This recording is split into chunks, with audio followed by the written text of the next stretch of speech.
I have here a sink protector. It's super, super nice and thick, high quality, and it's gonna help protect my sink and protect from water splashing out as I do my dishes. On the bottom here, it has some suction cups, so it will help stay in place. And then right here, there is a little lip here.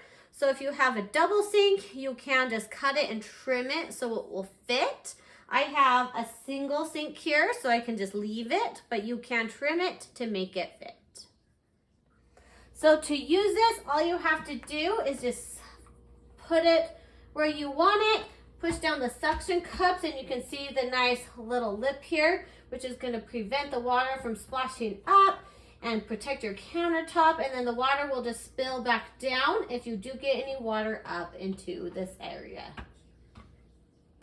So the product is 4.5 inches wide, 26 inches long, and it's suitable for countertops width of 3.5 to 4.5 inches, and it's great for a single or a double sink, and a width of 14 to 35 inches.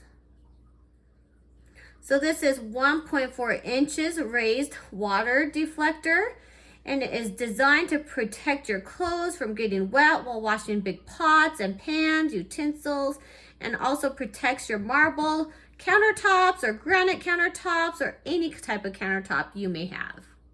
So this is super nice. It's not going anywhere. It's not sliding. The suction cups help hold it into place really nicely. So it's really set there nice and it's not going to move.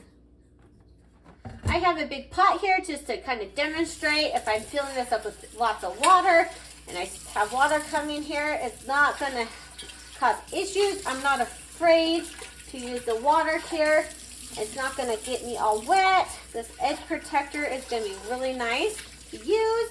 As I do my dishes, I get lots of splashing up when I use my sink here, and this is going to protect me and keep me clean. So the sink edge protector is really nice. It's high quality, super strong. It's going to help protect the countertop and protect you as you're washing dishes. Super easy to use. Just set it down, push the suction cups into place, and you're ready to go.